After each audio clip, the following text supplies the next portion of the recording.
Alhamdulillahi Rabbil Alamin. Wassalatu wassalamu ala ashrafil mursalin. Nabiyyina wa maulana Muhammadin wa ala alihi wa sahbihi ajma'in. Wa ashhadu an la ilaha illallah wahdahu la syarikalah. Wa ashhadu anna Muhammadan abduhu wa rasuluh. Sallallahu alaihi wa ala alihi wa sahbihi wa sallama tasliman katsira. Thumma amma ba'd.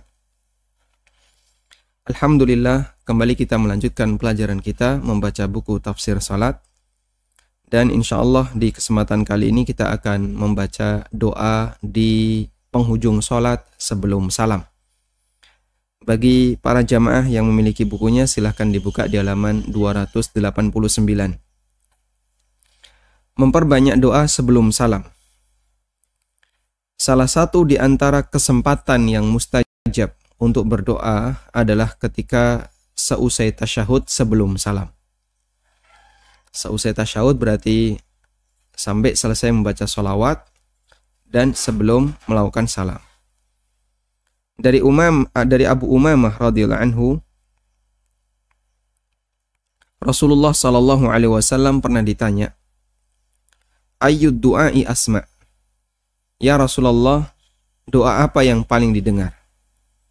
Dan tentu saja makna didengar oleh Allah bukan sebatas didengar dalam arti Allah mendengarkan suara, namun didengar dalam arti paling direspon. Karena Allah mendengarkan semua suara hambanya, baik yang berdoa maupun yang tidak berdoa, baik kalimat yang baik maupun kalimat yang buruk, semuanya didengarkan oleh Allah Subhanahu wa Ta'ala. Namun ketika kita menyebut Allah mendengar untuk kasus tertentu, maksudnya adalah Allah Subhanahu wa Ta'ala lebih memperhatikan untuk hal itu. Dan ini sudah pernah kita bahas ketika kita membaca tentang at-tasmi' pada saat kita i'tidal. Sami Allahu liman hamidah. Allah mendengar para hamba yang memujinya. Padahal Allah mendengar semua suara.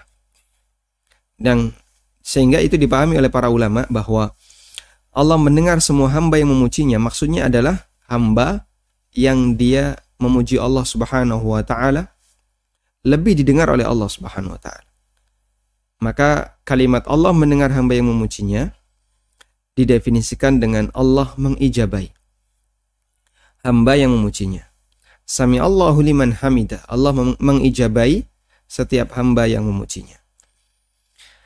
Kemudian Nabi SAW ketika ditanya, ayyud du'ai asma', doa apa yang paling didengar oleh Allah?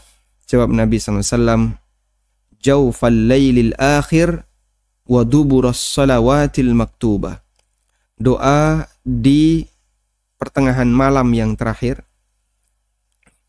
Pertengahan malam yang terakhir berarti di sepertiga malam yang terakhir. Wa duburas salawatil maktubah, dan di dubur salat wajib. Tayyib, di sini ada kalimat dubur salat wajib dan saya terjemahkan dengan tidak mengubah teks, saya tulis dubur salat wajib. Dan di dubur salat wajib. Sekarang apa makna dubur salat? Apa makna bagian dubur salat?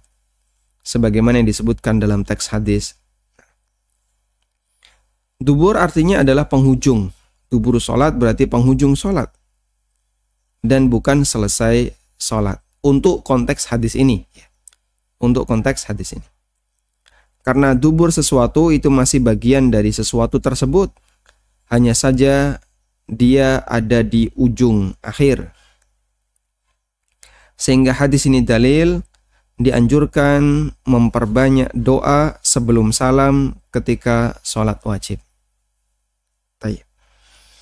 Karena Nabi SAW ketika ditanya doa apa yang paling mustajab, dan beliau menyebutkan doa yang dibaca di sepertiga malam yang terakhir, dan doa yang dibaca di bagian akhir dari sholat wajib. Dan jamaah dimakan Allah Subhanahu wa Ta'ala, tentang makna dubur sholat, para ulama menyebutkan ada dua makna. Dubur sholat itu ada dua makna. Bisa seusai sholat, bisa juga maknanya di penghujung sholat. Dubur sholat itu punya dua makna. Pertama, setelah sholat berakhir, setelah salam. Yang kedua adalah di penghujung sholat. Ada beberapa riwayat yang menyebutkan tentang makna ini. Yang pertama adalah hadis riwayat Bukhari Muslim dari Mughirah bin Syu'bah radhiyallahu anhu. Bahwasanya Rasulullah SAW pernah bersabda, beliau mengatakan, kana yaqulu, kata Al-Mughirah bin Syu'bah, kami ulang, kata Al-Mughirah bin Syu'bah radhiyallahu anhu, Rasulullah SAW membaca kalimat berikut di dubur setiap sholat. Idza sallama, apabila beliau salam. Berarti makna dubur kulli sholatin, dubur setiap sholat di sini maknanya adalah kondisi setelah sholat. Karena dilakukan idza sallama, apabila selesai sholat. Yaitu membaca la ilaha illallah wahdahu la syarikalah, lahul mulku wa lahul hamdu wa huwa ala kulli syai'in qadir. Allahumma la mani'a lima a'taita wa la mu'tiya lima mana'ta wa la yanfa'u dzal jaddi minkal jadd. Kita ulang di sini, makna dubur salat dalam hadis ini adalah seusai salat. Kemudian hadis yang kedua adalah hadis dari Abu Hurairah radhiyallahu anhu. Qalu, para sahabat yang miskin, mereka datang menghadap Nabi SAW. Ya Rasulullah, dhahaba ahlud dusur bid darajati wan na'imil muqim. Ya Rasulullah, orang-orang kaya memborong derajat yang tinggi, memborong pahala dan kenikmatan yang abadi. Qala, lalu beliau bertanya, kaifa dzaka? Ada apa? Qalu, orang miskin itu mengatakan, sallu kama sallaina, sallau kama sallaina. Mereka salat sebagaimana kami salat. Wajahadu kama jahadna. Mereka berjihad sebagaimana kami berjihad. Wa anfaqu min fuduli amwalihim. Tapi mereka bisa berinfak dengan hartanya. Walaysat lana amwalun. Sementara kami tidak punya harta. Qala, kemudian Nabi SAW bersabda, afala ukhbirukum bi amrin tudrikuna man kana qablakum. Maukah aku sampaikan kepada kalian amalan yang kalian bisa menyusul orang-orang kaya itu. Wa tasbiquna man jaa ba'dakum. Kalian bisa menyusul orang sebelum kalian dan bisa mendahului generasi setelah kalian. Dan tidak ada orang yang bisa membawa amalan yang lebih baik dibandingkan apa yang kalian baca. Ya. Selain amal itu, kemudian Nabi SAW mengatakan, tusabbihuna fi dubiri kulli salatin. Kalian bertasbih setiap atau di dubur salat. Kalian bertasbih di setiap dubur salat. Dan makna dubur di sini adalah setelah salam. Karena nggak mungkin membaca tasbih sebanyak berapa ini? 10 kali ya. Kalian bertasbih sebanyak 10 kali. Bertahmid 10 kali, bertakbir 10 kali, ini tidak mungkin dilakukan sebelum salam. Dan arahan Nabi SAW untuk membaca ini adalah sesudah salam. Sehingga kita membaca subhanallah, subhanallah, subhanallah sebanyak 10 kali. Alhamdulillah, alhamdulillah, alhamdulillah 10 kali. Demikian pula Allahu Akbar sebanyak 10 kali. Arahan ini beliau sampaikan untuk dibaca sebelum salam. Tayyib. Dan itu ditegaskan dalam riwayat yang lain, tusabbihuna wa tahmaduna wa tukabbiruna khalfa kulli salatin. Kalian bertasbih, bertahmid dan bertakbir di seusai salat. Di belakang salat maksudnya adalah seusai salat. Salasan wa salasin sebanyak 33 kali. Karena jamaah dimulakan Allah, takbir seusai salat itu ada riwayat yang menyebutkan 10 kali. Ada riwayat yang tasbih, tahmid, takbir ya. Ada riwayat yang menyebutkan 10 kali. Ada riwayat yang menyebutkan 11. ada riwayat yang menyebutkan 33. Dan semuanya sahih. Anda bisa praktekkan secara bergantian. Dalam arti kalau dalam situasi sibuk misalnya, Anda nggak bisa dzikir lama, maka Anda bisa pilih 10 atau 11. Kalau dalam kondisi longgar, Anda mau duduk lama, bisa pilih 33. Nah, dan kepentingan kita dari hadis ini adalah Rasulullah SAW menyebut tasbih itu dilakukan fi duburi kulli shalah, di dubur salat. Sehingga di sini ditegaskan wal muradu bi duburi shalah fi hadhil ahadits aqbas salati wa khalfaha. Yang dimaksud dengan dubur salat dalam hadis ini adalah seusai salat. Maksudnya adalah ba'da salam, setelah dilakukan salam. Nah, kemudian makna yang kedua adalah sebelum salam. Dan ini berdasarkan hadis dari Mu'adz bin Jabal radhiyallahu anhu, bahwasanya Rasulullah SAW pernah memegang tanganku. Akhadha biyadi, memegang tanganku.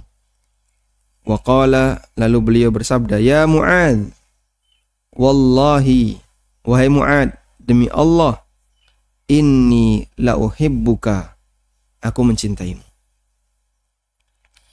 Wallahi inni la uhibbuka, demi Allah aku mencintaimu. Masya Allah. Andaikan kalimat itu diarahkan ke kita. Wahai fulan, Nabi SAW mengatakan aku mencintaimu. Masya Allah. Dan tidak mungkin cintanya Nabi SAW itu abal-abal ya. Atau karena beliau punya maksud tertentu. Biar nanti dikasih jabatan atau apa. Waliyadzubillah, subhanallah. Nggak mungkin Nabi SAW memiliki motif seperti itu. Nabi SAW mengatakan seperti ini kepada Mu'adz bin Jabal. Yang ini menunjukkan keutamaan siapa? Mu'adz radhiyallahu anhu. Orang kayak gini dikafirkan sama Syiah. Padahal Nabi SAW mengatakan, wallahi inni la uhibbuka. Demi Allah aku mencintaimu. Faqala, lalu beliau mengatakan, usika ya Mu'adz. Aku berpesan kepadamu wahai Mu'adz. La tad'anna fi duburi kulli salatin taqul. Jangan sampai kau tinggalkan kalimat ini untuk kau baca di dubur semua salat. Fi duburi kulli salat. Ada lafaz apa? Dubur. Taqul kau baca Allahumma a'inni ala dzikrika wa syukrika wa husni ibadatik. Hadis ma'ruf. Dan alhamdulillah masyarakat kita banyak yang mengenal hal ini. Kemudian Nabi SAW menyebutkan itu untuk dibaca di dubur salat. Fi duburi kulli salatin. Di dubur salat. Dan para ulama mengatakan yang dimaksud dengan dubur salat dalam hadis ini adalah akhirus salah qabla salam. Akhir salat sebelum salam. Li'anna dubura syai'i yakunu minhu. Karena dubur sesuatu itu bagian darinya. Dan ini dikuatkan dengan riwayat Nasa'i fi kulli salatin. Hendaknya kau baca di setiap salat. Dalam riwayat Nasa'i ini ya. Dalam riwayat Nasa'i, fala tada' an taqula fi kulli salatin rabbi a'inni ala dzikrika wa syukrika. Jadi sama redaksinya. Cuman dalam riwayat Nasa'i di situ kalimatnya fi kulli salatin. Kalau dalam riwayat Abu Dawud kalimatnya fi duburi kulli salatin. Berarti kita bisa memaknai dubur di situ maksudnya adalah masih dalam satu rangkaian salat, tapi di penghujung salat. Ibnul Qayyim dalam Zadul Ma'ad menjelaskan, dubur salat yahtamilu qabla salam wa ba'dahu. Makna dubur salat ada dua kemungkinan. Bisa sebelum salam, bisa sesudah salam. Wa kana syekhuna ay Ibnu Taimiyah, dan guru kami yaitu Ibnu Taimiyah yurajjihu ayyakuna qabla salam. Beliau menguatkan hadis Mu'adz itu dilakukan sebelum salam. Sehingga dubur salat dalam teks hadis itu bisa bermakna sesudah salam atau sebelum salam. Nah, dalam hadis Abu Umamah yang tadi kita singgung di buku ya, Jawfal lailil akhir wa duburus salawatil maktubah. Apa makna dubur di sini? Dijelaskan makna dubur di sini adalah wa rawat Turmudi, dan diriwayatkan oleh Turmudi dari Abu Umamah radhiyallahu anhu. Beliau atau ada orang yang bertanya, "Ya Rasulullah, ayyud du'ai asma'?" Doa apa yang paling didengar? Qala, jawab Nabi sallallahu alaihi wasallam, "Jawfal lailil akhir." Di sepertiga malam yang terakhir dan dubur salat wajib. Hadis dinilai hasan oleh At-Tirmidzi, dan dhahir dari dubur di sini maknanya adalah qablas salam. Maknanya adalah sebelum salam. Sehingga tadi kita sampaikan untuk konteks hadis ini makna dubur adalah penghujung salam, penghujung salat sebelum salam. Baik. Kesimpulannya di sini ada keterangan yang disampaikan oleh Syekh Ibnu Utsaimin bahwa dubur salat itu bisa bermakna penghujung salat, bisa bermakna seusai salat. Anna ma warada fin nusus muqayyadan biduburis salah. Bahwa semua dalil yang di situ menyebutkan tentang dubur salat, penjelasannya, fa in kana dzikran, kalau bentuknya zikir, fa in kana dzikran, kalau bentuknya zikir seperti tasbih, tahmid, takbir, membaca ayat kursi dan seterusnya, fal murad biduburis salah adalah ba'daha. Makna dari dubur salat di sini adalah sesudah salat. Wa in kana du'aan, tapi kalau bentuknya doa, maka maksud dubur salat adalah penghujung salat, maksudnya sebelum salam. Baik. Sehingga kita punya kesimpulan, ya, kita bisa membuat kesimpulan bahwa makna dubur salat, jika hadisnya berbicara tentang zikir, maka maknanya adalah setelah salam.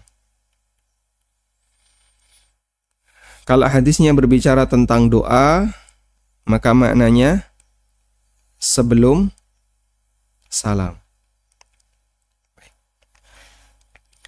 Ini makna dubur salat. Walhamdulillah. Bisa kelihatan tulisan ini kuning? Alhamdulillah. Kita lanjutkan.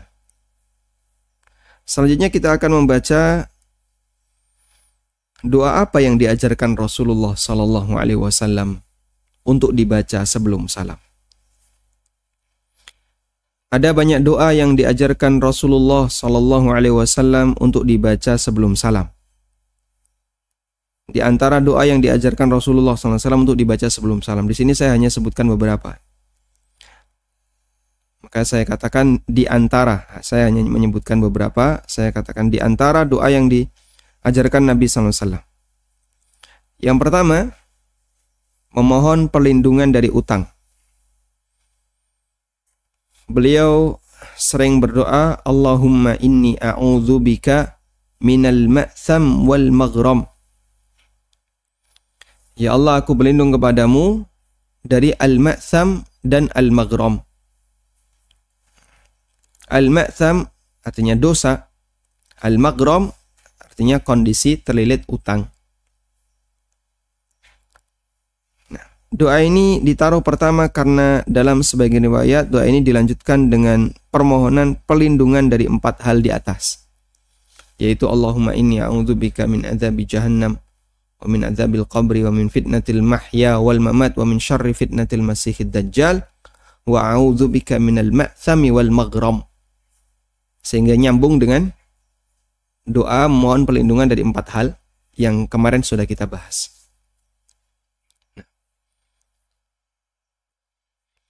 Sumber doa dari Aisyah radhiyallahu anha bahwa Nabi SAW seringkali ketika sholat berdoa memohon perlindungan dari 4 hal di atas, lalu dilanjutkan Allahumma inni a'udzubika minal ma'thami wal maghram. Sehingga dohirnya doa ini dibaca ketika kapan? Ketika menjelang salam.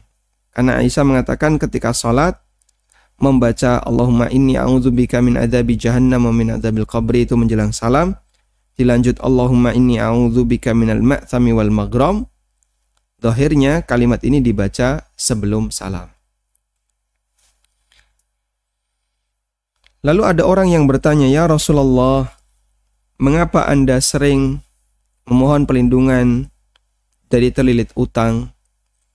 Jawab Nabi SAW, "Innar rajula idza gharima haddatsa fakadzaba wa wa'ada fa akhlafa." Karena orang itu kalau sudah banyak utang, maka dia akan berusaha untuk mencari celah membela diri. Sehingga kalau bicara suka berdusta, kalau berjanji suka mengingkari. Kapan kau mau bayar? Besok. Ya, besok ditagih kapan? Ya, mohon maaf, pekan depan ya, pekan depan. Pekan depan ditagih. Kapan? Bulan depan. Sampai yang nagih itu nggak tanya mana uangnya, tapi yang nagih itu tanya kapan. Yang nagih itu sampai tanya apa? Dia tanya itu kapan. Sudah tahu pasti jawabannya pakai waktu ini, bukan jawabannya pakai duit. Sehingga dia akan berusaha untuk selalu gimana caranya biar bisa ngeles ya. Akhirnya kapan, yes, kapan. Dan itulah karakter orang kalau sudah terlilit utang. Maka Nabi SAW berdoa kepada Allah, Allahumma inni a'udzubika minal ma'thami wal maghram. Karena orang kalau sudah terlilit banyak utang, dia mudah untuk melakukan perbuatan dosa. Nah, tapi Pak, realitanya Nabi SAW punya utang. Betul. Karena kalau beliau nggak utang, gimana bisa memberikan nafkah bagi keluarganya? Dan beliau SAW tidak punya bekal yang cukup ketika di akhir hayatnya, sehingga Rasulullah SAW utang Yahudi beberapa gantang gandum, dan yang dijadikan sebagai jaminan adalah baju besi. Kita baca tafsir doa. Allahumma inni a'udzubika minal ma'tham. Ya Allah, aku berlindung kepadamu dari sumber dosa. Al-ma'tham. Perbuatan yang menyebabkan orang melakukan dosa yang merupakan sumber celaka dan hukuman. Dan kita kalau sudah dilindungi oleh Allah dari sumber dosa, berarti akan dilindungi oleh Allah dari perbuatan dosa. Dan banyak hal orang dilindungi oleh Allah dari sumber dosa. Sampingnya maksiat, dia nggak ikut. Terus peserta maksiat itu dari mana? Orang jauh berdatangan. Ya, ada yang dari seberang kampung, ada yang dari lintas kecamatan, bahkan orang yang jauh luar kota dia datang untuk maksiat. Dia yang berada di sebelahnya nggak ikut dia. Allah lindungi dia dari al-ma'tham, dari sumber dosa. Walhamdulillah. Sehingga banyak orang yang dia berada di sekeliling maksiat tapi dia nggak ikut bermaksiat. Sebaliknya ada orang yang berada di sekeliling sumber ilmu tapi dia nggak ikut kajian. Rumahnya itu dekat masjid. Di masjid itu banyak para asatidzah ngisi kajian. Ini sebelah masjid, corong nyala ke arah rumahnya. Dengar tiap hari kalau ada pengajian. Tapi corong luar nggak dinyalain ya. Mungkin dia ya sayup-sayup terdengar suara kajian dari dalam masjid. Tapi sepeser pun dia nggak tergerak untuk ikut kajian. Nah, itulah hidayah ya. Dan kita bersyukur kepada Allah yang jauh dari Jakarta datang ke studio ANB Channel. Ya Pak. Masya Allah. Untuk ikut kajian. Yang kedua adalah al-maghram, terlilit utang. Al-maghram adalah kewajiban yang harus ditanggung seseorang karena pelanggaran, seperti kewajiban denda, atau karena muamalah, seperti utang. Jadi makna al-maghram adalah kewajiban yang harus ditunaikan oleh seseorang. Al-maghram.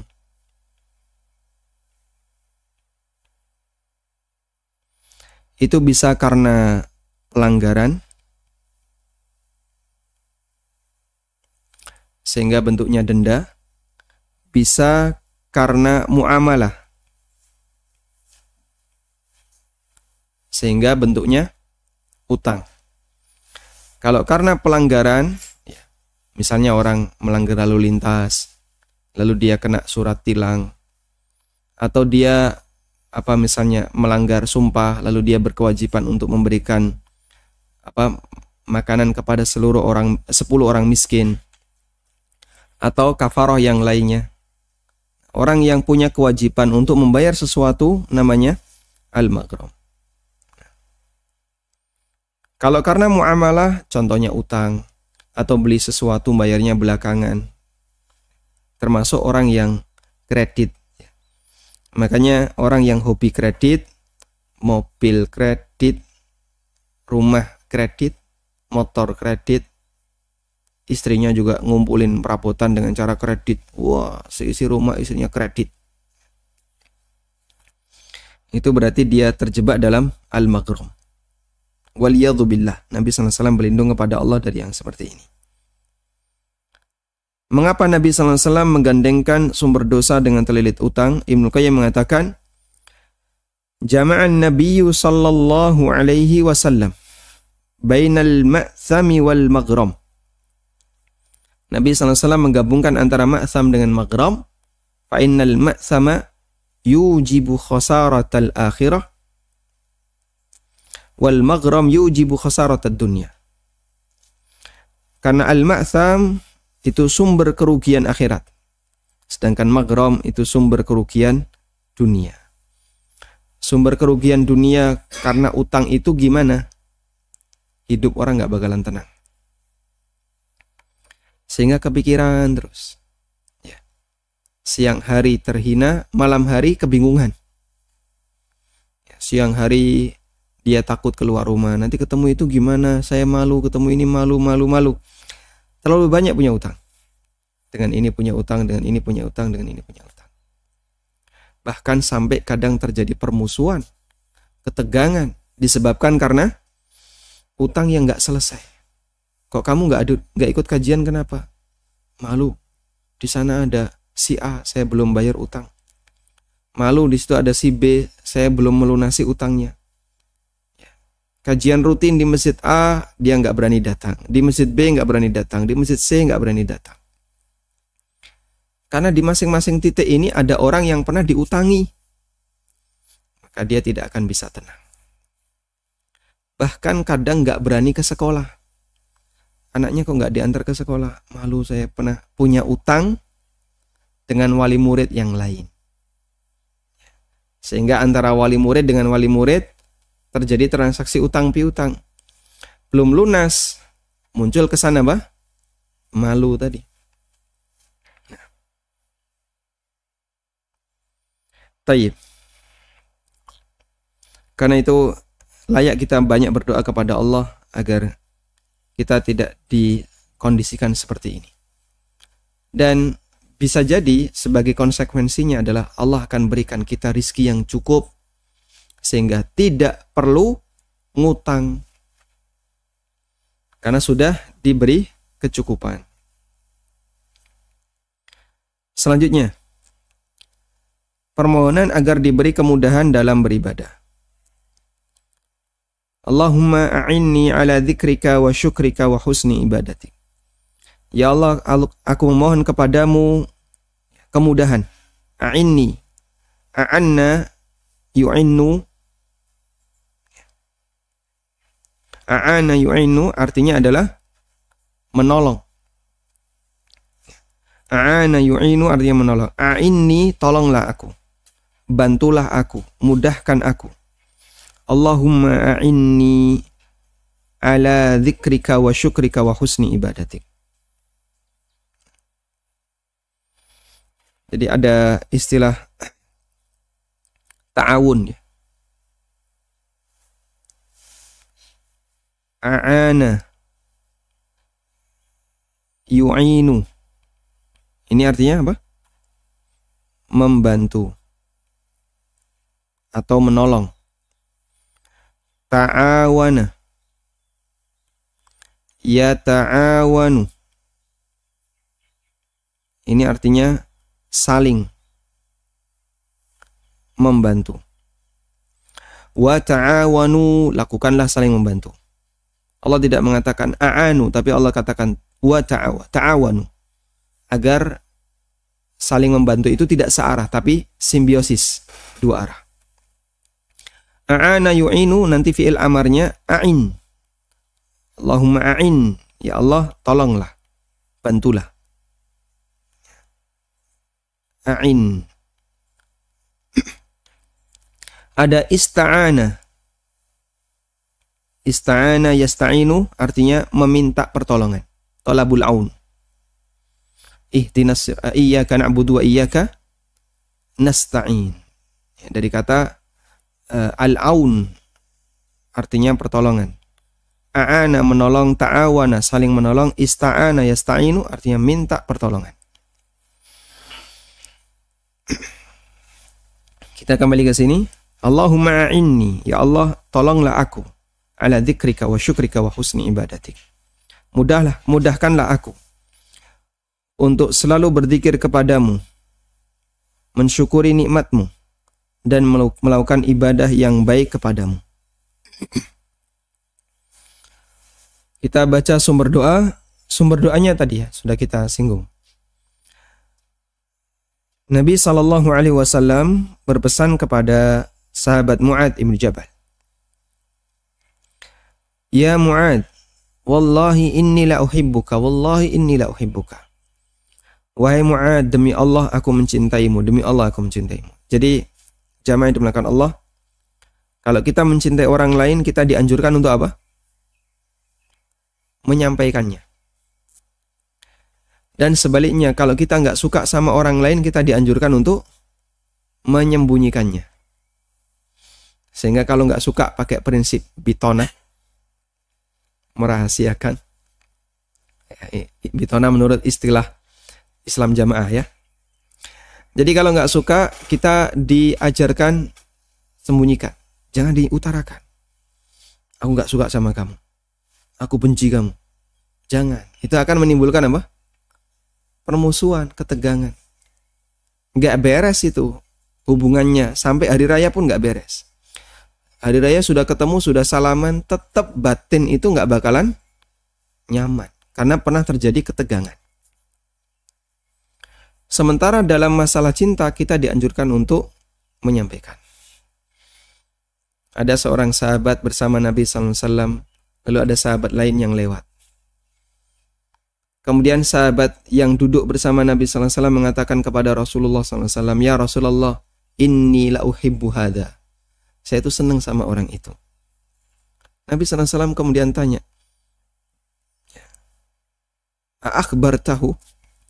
A'lam tahu, apakah kau sudah memberitahunya? Sahabat ini mengatakan, belum ya Rasulullah.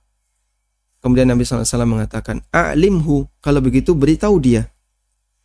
Falahikahu, akhirnya sahabat yang duduk tadi menyusul orang yang sudah berjalan tadi.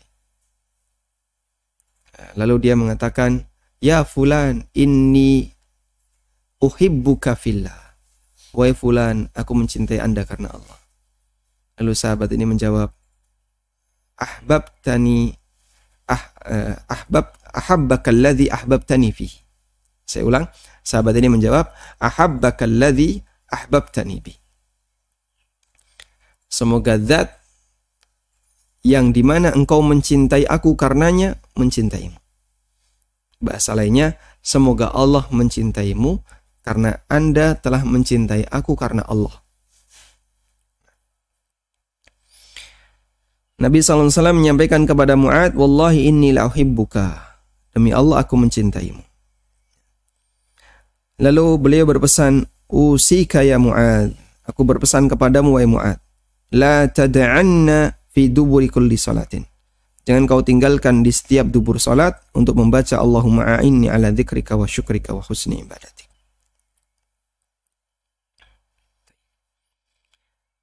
Kita baca tafsir doa. Doa ini diwasiatkan oleh Nabi SAW kepada sahabat yang beliau cintai. Bahkan beliau menyatakan kecintaan itu 2 kali. Wallahi inni la uhibbuka, wallahi inni la uhibbuka. Sebelum beliau menyampaikan wasiat ini, menunjukkan bahwasanya doa ini sangat berharga. Maka mari kita biasakan ya. Allahumma a'inni ala dzikrika. Ya Allah, mudahkanlah aku untuk berzikir kepadamu. Inti dari doa ini adalah memohon pertolongan kepada Allah agar kita dimudahkan untuk melakukan berbagai ibadah. Seperti zikir, syukur, dan kegiatan ibadah lainnya. Karena kita makhluk yang lemah. Tidak mungkin kita bisa melakukan ketaatan kecuali atas pertolongan Allah. Karena itulah di surat Al-Fatihah Allah menggandengkan ibadah dengan isti'anah. Iyyaka na'budu wa iyyaka nasta'in. Dan sekali lagi, hamba tidak mungkin bisa melakukan ketaatan kecuali atas kemudahan dari Allah Subhanahu wa taala, pertolongan dari Allah Azza wa Jalla. Makanya seusai melakukan ketaatan, kita disyariatkan untuk apa? Bersyukur. Mensyukuri ketaatan itu. Dengan cara, ya, misalnya membaca istighfar itu bagian dari syukur. Nabi SAW seusai sholat istighfar. Karena bagian dari syukur adalah memohon ampun dengan adanya kekurangan dari apa yang sudah kita lakukan. Wa syukrika, dan mensyukuri nikmatmu. Dengan bersyukur, nikmat yang dimiliki oleh seorang hamba akan bertambah dan terjaga. Sebagaimana yang Allah firmankan dalam Al-Quran, la in syakartum la azidannakum. Jika kalian bersyukur, maka akan aku tambahkan untuk kalian. Sehingga kalau nikmat itu bertambah, maka nikmat itu terjaga. Dan bahkan lebih berkah. Karena itulah para ulama menyebut amal syukur dengan hafid. Asyukru huwal hafid. Asyukru huwa al-hafid. Syukur itu penjaga. Sehingga disyukuri setiap nikmat yang kita punya, maka Allah Subhanahu wa taala akan jaga nikmat itu. Wa husni ibadatik, dan beribadah yang terbaik kepadamu. Melakukan ibadah dengan sebaik-baiknya bagian dari ujian yang Allah berikan kepada makhluknya. Sebagaimana Allah firmankan di surat Al-Mulk, Alladzi khalaqal mauta wal hayata liyabluwakum ayyukum ahsanu amala. Dialah zat yang menciptakan kematian dan menciptakan kehidupan untuk menguji kalian. Siapakah di antara kalian yang paling baik amalnya? Jadi Allah Subhanahu wa taala perintahkan kita ibadah. Dan Allah minta agar ibadah kita adalah ibadah yang terbaik. Dan itu jadi ujian bagi kita sebagai hamba. Karena itu di surat Al-Mulk Allah menyebutkan bahwa bagian dari ujian Allah ciptakan kehidupan dan kematian adalah agar manusia beribadah yang terbaik kepada Allah Subhanahu wa taala.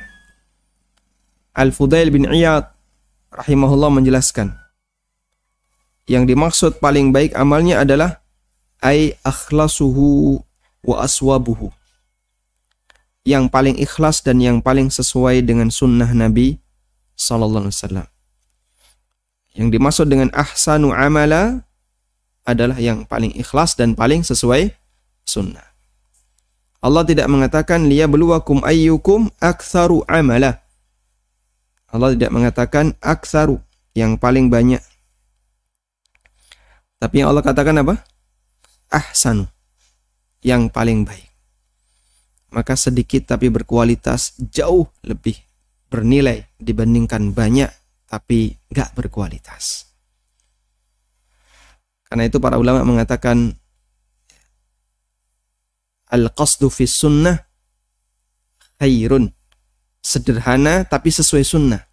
Sedikit tapi sesuai sunnah, itu lebih baik dibandingkan banyak tapi tidak sesuai sunnah. Dan kita mohon kepada Allah Subhanahu wa taala agar Allah memberikan bimbingan kita untuk bisa beribadah yang terbaik. Dan bimbingan itu bentuknya adalah Allah kasih petunjuk kita, ilmu bagaimana cara beribadah yang benar. Yang kedua, Allah berikan taufik kepada kita untuk menjalankan ibadah itu sesuai dengan ilmu yang kita pahami. Wallahu ta'ala alam, demikian yang bisa kita sampaikan sebagai pengantar.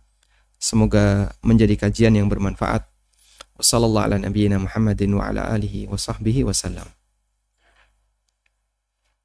Yayasan Amal Abadi Indonesia yang dibina oleh Ustadz Amin Nurbaits Hafizahullah saat ini tengah membangun gedung Sekolah Dasar Tahfidzul Quran Madinah Islamic Premier School, unit Kerajaan.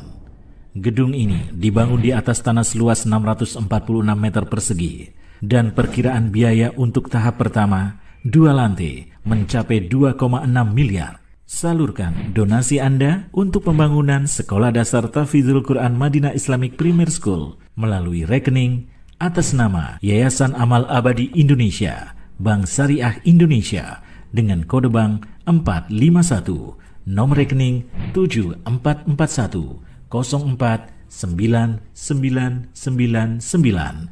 Untuk info donasi hubungi 082 12345 7441. وما أنفقتم من شيء فهو يخلفه وهو خير الرازقين.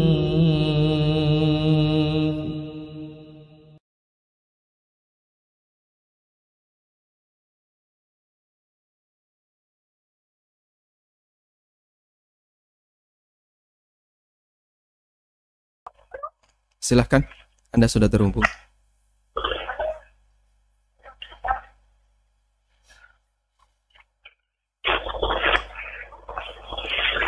Silahkan, Anda sudah terhubung.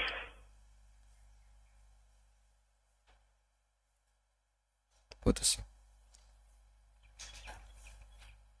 Bismillah. Saya pernah melihat makmum yang masih membaca doa sebelum salam. Padahal imam sudah salam, intervalnya pun agak lama setelah imam salam. Apakah hal ini diperbolehkan? Baik. Praktek yang dilakukan oleh makmum seperti ini adalah kesalahan. Karena dia tidak mengikuti imam. Sehingga imam sudah salam, kemudian sudah intervalnya cukup lama, makmum ini belum salam. Penyakit yang sama juga ada di antara makmum yang sujud terakhir lama sekali. Imamnya sudah duduk tasyahud akhir. Dan dia nggak bangkit-bangkit. Mungkin sampai imamnya sudah membaca Assalamu alayna wa ala ibadillahi sholihin, dia baru bangkit. Praktek ini adalah sebuah kesalahan karena dia tidak mengikuti imam. Atau ada makmum yang masih berdiri menyelesaikan Al-Fatihah. Padahal imamnya sudah rukuk lama dan bahkan hampir iktidal. Lalu setelah selesai, dia menyusul rukuk, imamnya iktidal. Maka jadinya tidak terjadi kesesuaian gerakan. Akhirnya kan gerakannya jadi naik turun gini ya. Imamnya turun, dia naik, imamnya naik, dia turun. Karena itu jamaah yang dimuliakan Allah, ada beberapa bentuk gerakan yang dilakukan oleh makmum terkait sholat jamaah ya. Gerakan makmum. Ini dulu sudah pernah kita singgung. Ada yang bentuknya mendahului. Dan para ulama mengatakan ini bisa membatalkan sholat. Orang yang mendahului imam sholatnya batal. Ada yang bentuknya membarengi. Ada yang bentuknya membarengi. Ini tidak sampai membatalkan, insya Allah. Tapi kesalahan. Ada yang bentuknya terlalu telat. Sehingga imam sudah bergerak dalam waktu yang lama, dia belum. Ini juga kesalahan. Perbuatan yang salah. Dan yang benar satu, yaitu mengikuti. Dan mengikuti berarti dia memperhatikan irama gerakan. Namanya mengikuti berarti memperhatikan irama gerakan. Sehingga imam sudah ruku, ya dia harus ruku. Imam sudah sujud, dia harus sujud. Batasan mengikuti adalah, kalau kita gampangannya, sejak imam usai membaca, imam selesai membaca bar. Sejak imam usai membaca akbar, Allahu akbar, begitu selesai bar, maka dia bergerak. Gampangannya seperti itu. Meskipun kalau secara teori yang dipraktekkan oleh sahabat Abu Hurairah radhiyallahu anhu, beliau mengatakan kami tidak bergerak sampai kami melihat Nabi SAW di posisi sempurna. Ya, sehingga misalnya imam selesai akbar itu masih di posisi di atas, bergerak turun, Allahu akbar, tapi belum sempurna. Makmum tuh duduk, diam dulu sampai imam sempurna baru kita bergerak. Idealnya seperti itu ya, meskipun kalau di tempat kita karena banyak jamaah yang nggak ngelihat imam, sebab imam itu dikurung di tempat yang sempit, di mihrab ya, sehingga jamaah yang kanan dan kiri tidak lihat, yang belakang-belakang juga nggak lihat, yang lihat hanya beberapa orang di belakangnya. Maka itu membuat ketika imam bergerak sempurna ataukah tidak, jamaah tidak tahu. Maka yang jadi acuan berikutnya adalah kalimat akbar yang dibaca oleh imam ketika mereka berisyarat, mereka membaca takbir intikal. Wallahu a'lam. Silahkan. Waalaikumsalam warahmatullahi.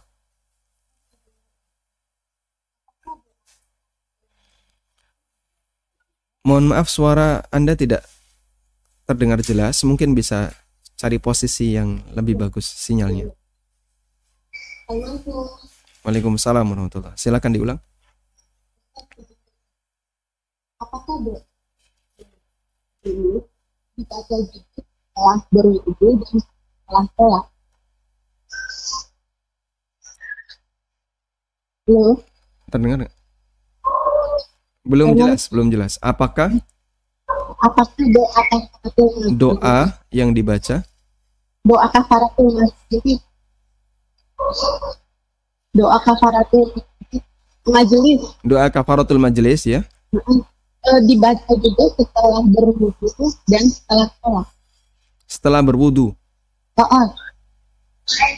Baik. Ustaz, ada satu lagi nih, Ustaz. Baik, silahkan. Apakah ketika sudah berwudu lalu kita buang angin, kita harus istinja atau langsung melakukan? Apakah setelah berwudu? Kita dulu. Terus apakah kita harus istinja atau langsung wudu aja? Setelah berwudu buang air, apakah istinja terus wudu lagi? Bukan, buang angin. Buang angin. Iya. Apakah kita harus istinja dulu atau langsung wudu? Baik. Ya itu aja. Baik. tentang doa seusai berwudu yang mirip seperti doa kafaratul majlis. Itu disebutkan dalam hadis yang sahih. Saya sebutkan ya, kalimatnya.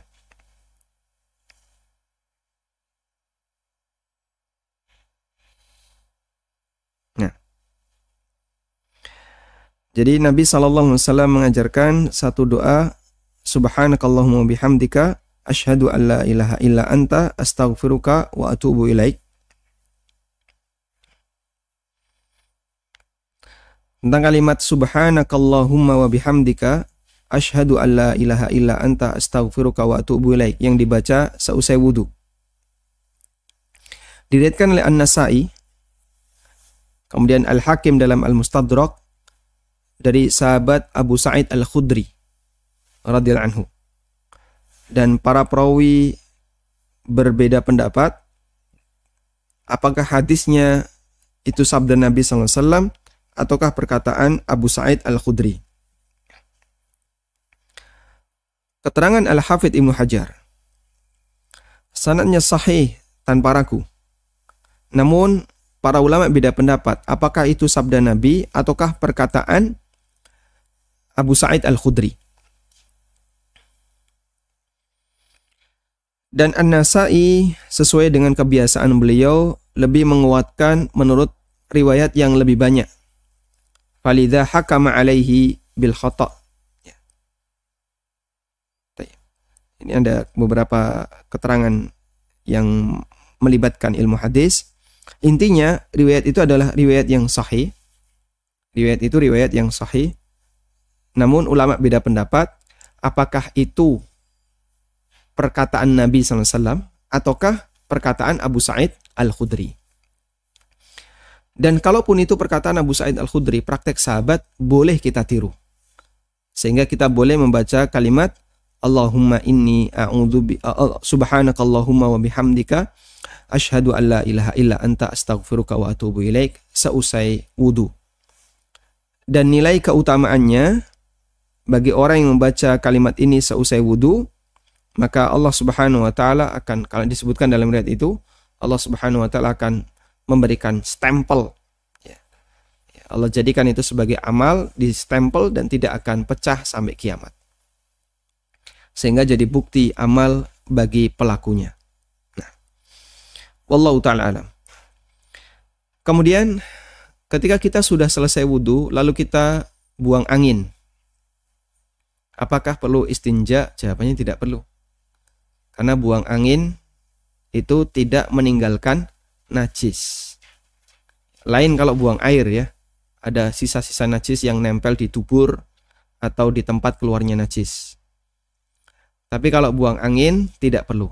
Sehingga selesai wudu terus ngentut, tidak perlu istinja tapi langsung berwudu lagi.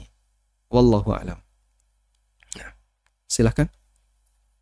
Assalamualaikum Ustaz. Waalaikumsalam warahmatullahi. Silakan Bapak. Ya, ini Ustaz mau nanya. Untuk sholat witir itu sunnahnya apakah sebelum tidur apa setelah tidur? Soalnya saya kebiasaan setelah sholat isya kemudian saya lakukan witir, dan apakah boleh setelah sholat witir itu bangun kita tengah malam untuk melakukan sholat tahajud kembali kan? Baik. Nah, kemudian yang kedua untuk kondisi pandemi sekarang ini apakah untuk sholat yang berjarak itu apakah diperbolehkan atau bagaimana? Soalnya saya dengar dari ustadz yang lain ada yang membolehkan, ada yang tidak membolehkan, jadi agak bingung juga Ustaz. Kemudian untuk menggunakan masker juga bagaimana Ustaz? Syukron Ustaz atas nasihatnya. Jazakallahu khairan. Waalaikumsalam warahmatullahi. Tayyib. Mana yang lebih afdal, witir sebelum tidur ataukah witir sesudah tidur? Yang paling afdal dalam pelaksanaan sholat witir bagi orang yang yakin dia bisa bangun sebelum subuh adalah setelah tidur. Yang paling afdol bagi orang yang yakin nanti bisa tahajud, yang paling afdol adalah witir itu dilakukan di penghujung sholat tahajud. Berdasarkan sabda Nabi SAW, Nabi SAW mengatakan dalam hadis dari Abdullah bin Umar, Rasulullah SAW bersabda, "Ij'alu akhira salatikum bil-laili witra." Jadikanlah salat kalian di malam hari yang terakhir adalah witir. Jadikanlah salat kalian di malam hari yang terakhir adalah witir. Rawahu Syaikhan, hadis riwayat Bukhari Muslim. Sehingga bagi orang yang yakin dia bisa qiyamul lail, maka sebaiknya witir dilakukan di penghujung malam. Kemudian bagi orang yang dia nggak yakin bisa bangun malam, maka witir lebih afdol dilakukan sebelum tidur. Agar apa? Tetap terjaga sholat witir. Berdasarkan hadis riwayat Bukhari Muslim dari Abu Hurairah radhiyallahu anhu, beliau mengatakan, "Ausani khalili." Nabi berpesan kepadaku sallallahu alaihi wasallam dengan 3 hal. Di antaranya adalah puasa 3 hari setiap bulan, melakukan 2 rakaat sholat duha, dan witir sebelum tidur. Sehingga di posisi ini Anda bisa menentukan. Posisi saya kalau misalnya ya, capek sekali, kayaknya saya nggak sanggup nanti untuk qiyamul lail. Maka sebaiknya begitu selesai sholat isya, lakukan witir. Tapi kalau Bapak yakin nanti sebelum subuh saya akan bangun, saya akan tahajud, maka sebaiknya witirnya dilakukan di belakang. Kok ternyata realitanya tidak sesuai keyakinan, ya bablas, nggak bangun, ya niat itu insya Allah sudah jadi punya nilai pahala. Bapak punya niat, punya tekad untuk qiyamul lail, tapi ternyata gagal. Insya Allah niat itu bernilai pahala dan tidurnya jadi sedekah. Selanjutnya, bolehkah sholat tahajud padahal kita sudah sholat witir? Kita witir sebelum tidur. Kemudian kita diberi kemudahan oleh Allah bisa qiyamul lail. Bolehkah kita sholat tahajud? Jawabannya boleh. Namun tidak boleh ngulang witir. Berdasarkan hadis dari Ali bin Abi Thalib radhiyallahu anhu, sami'tu Rasulullah sallallahu alaihi wasallam yaqul, aku mendengar Rasulullah sallallahu alaihi wasallam bersabda, la witrani fi lailatin. Tidak ada 2 witir dalam satu malam. Sehingga witir yang sudah dilakukan di waktu sebelum tidur, nanti Bapak tahajud, tinggal sholat tahajud, nambahi 2 rakaat sesuai yang Bapak kehendaki. Kemudian terkait masalah shaf berjarak, lalu sholat menggunakan masker, dan seterusnya. Yang kami pahami, wallahu a'lam, ulama menegaskan sholat menggunakan masker, baik wajib maupun sunnah, hukumnya makruh. Tidak sampai membatalkan dan tidak sampai menyebabkan sholatnya tidak berpahala. Hukumnya makruh, tidak sampai batal dan tidak sampai berdosa. Namun ada kaidah, ya, ada kaidah bahwa makruh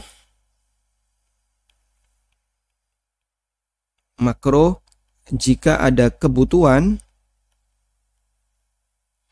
maka berubah menjadi mubah. Haram plus darurat berubah menjadi mubah. Ini kaidah ya. Sesuatu yang makruh jika dilakukan dalam posisi sangat butuh, ada hajat, maka berubah menjadi mubah. Dan sesuatu yang haram jika ada kondisi darurat, dilakukan dalam posisi darurat, berubah menjadi mubah. Ya. Kita mengenal ada istilah ad-daruratu tubihul mahzurat wal mubahatu wal hajatu tubihu al makruhat. Ada kaidah yang umum dalam masalah fikih. Ad-daruratu tubihu al-mahzurat wal hajatu tubihu al-makruhat. Keberadaan darurat menyebabkan yang haram jadi boleh. Keberadaan hajat menyebabkan yang makruh jadi boleh. Nah, sehingga makruh ketika ada kebutuhan berubah menjadi mubah. Dan memakai masker dalam situasi pandemi itu tingkatannya butuh atau darurat? Butuh atau darurat, Pak? Masker dalam kondisi pandemi. Secara umum masyarakat kita memahami itu darurat. Makanya nggak pakai masker disuruh pulang. Area wajib pakai masker. Masjid juga menerapkan prokes seperti itu.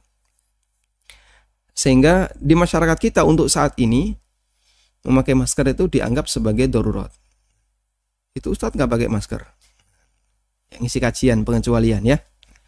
Nggak apa-apa. Tayyib. Sehingga kalau Anda ke masjid, kemudian Anda sholat dan seterusnya, Anda memakai masker, di tempat kita, masyarakat kita memahami ini sampai pada tingkatan darurat. Dan itu berbeda-beda situasinya. Nanti dalam kondisi yang lain, mungkin sudah tidak lagi berubah jadi darurat, tapi jadi hajat. Dan minimal itu hajat.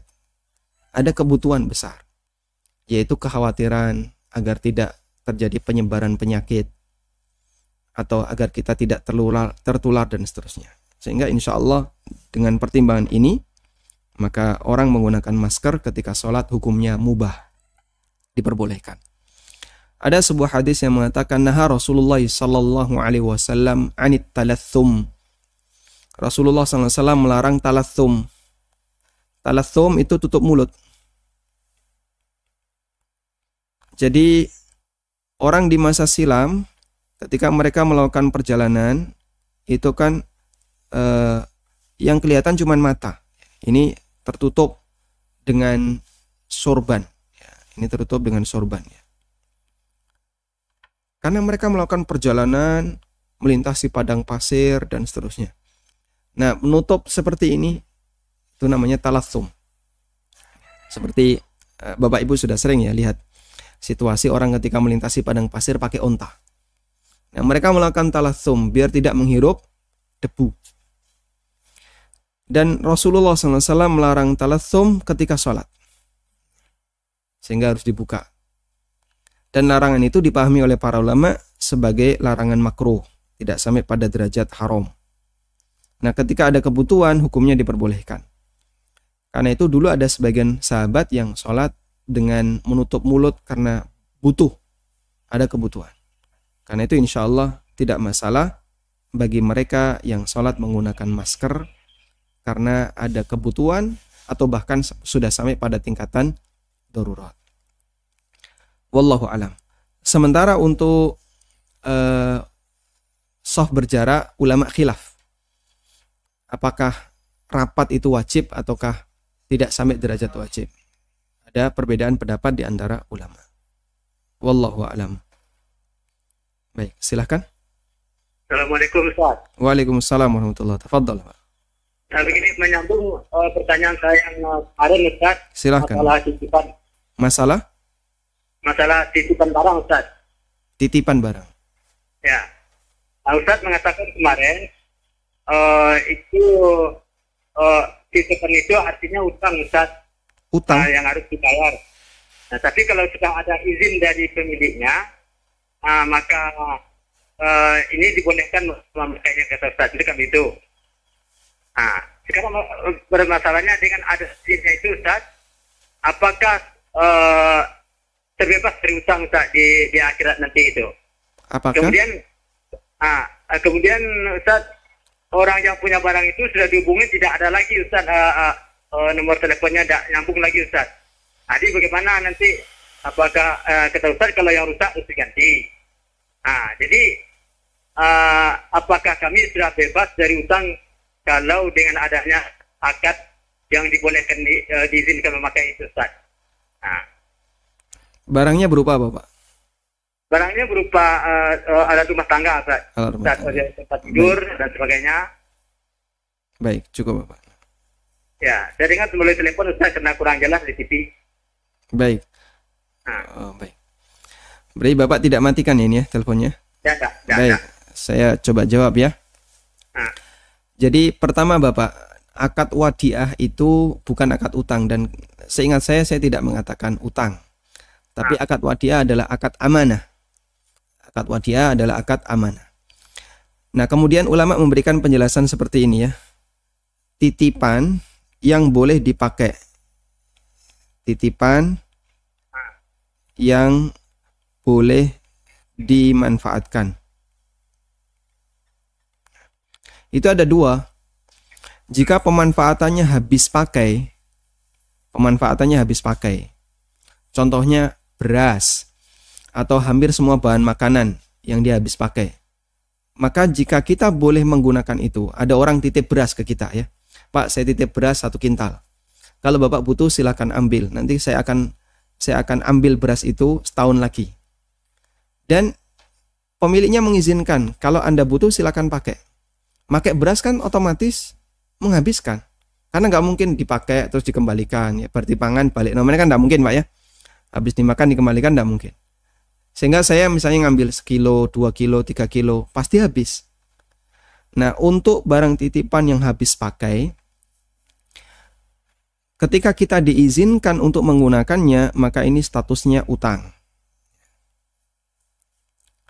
Sehingga pinjam duit itu habis pakai, maka pinjam duit statusnya adalah utang. Mafhum ya? Baik. Yang kedua, untuk barang yang tidak habis pakai, kebalikannya. Sehingga dia dimanfaatkan dengan cara menggunakan. Di sini posisinya adalah hak guna. Nah, kalau Anda dititipi lalu Anda diizinkan untuk memakainya, maka ini statusnya menjadi barang pinjaman. Akadnya menjadi akad isti'arah, akad pinjam-meminjam.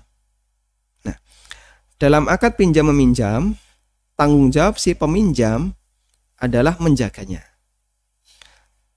Nah, kalau tidak terjadi resiko, nggak ada masalah. Bagaimana kalau terjadi resiko? Barang rusak atau hilang. Barang rusak atau hilang, yang nanggung siapa? Yang meminjam. Maka di posisi ini, jika Bapak meminjam barang itu atas izin, yang namanya minjam tentu harus atas izin pemiliknya. Lalu ternyata barangnya rusak atau hilang, nanti Bapak ganti. Kemudian pinjam itu kan ada rentang waktunya ya, karena dia tidak selamanya, sebab tidak memindahkan hak milik. Barang itu tetap jadi milik pemilik pertama. Lalu ternyata pemilik pertama dihubungi nggak bisa. Ketika Bapak berusaha untuk mau mengembalikan barang itu nggak bisa. Selanjutnya apa yang harus dilakukan? Jika Bapak sudah nggak memungkinkan untuk mengembalikan, ya, maka barang itu bisa ya, Bapak sedekahkan atas nama pemilik. Kalau Bapak ingin melepas tanggung jawab, biar nggak bingung, dengan cara di-appraise, dinilai. Panci harganya berapa, ini gelas harganya berapa, oh total ketemu 1 juta. Anda sedekah 1 juta atas nama pemilik. Sehingga misalnya barang ini bertahan di rumah Bapak 10 tahun kok nggak ngambil, dihubungi orang yang nggak ada, dan Bapak merasa terbebani kalau harus terus menjaga, maka Bapak bisa nilai, oh total 1 juta, sedekah 1 juta atas nama pemilik. Kok di belakang hari pemilik datang, lalu dia mau ngambil barangnya, Anda ceritakan ini. Saya sudah sedekah atas nama kamu 1 juta, kalau kamu nggak ridho dengan praktek ini, barang saya kembalikan. Dan sedekah 1 juta jadi pahalanya jadi milik Bapak. Tapi kalau orangnya ridho, insya Allah pahala sedekah 1 juta jadi milik orang itu. Ini sebagaimana praktek yang dilakukan oleh Ibnu Mas'ud radhiyallahu anhu. Wallahu ta'ala alam. Demikian yang bisa kita bahas, semoga bermanfaat. Wassallallahu ala nabiyyina Muhammadin wa ala alihi wa sahbihi wa sallam. Wa akhiru da'wana anilhamdulillahi rabbil alamin. Subhanakallahumma wa bihamdika asyhadu an la ilaha illa anta astaghfiruka wa atubu ilaik. Wassalamualaikum warahmatullahi wabarakatuh.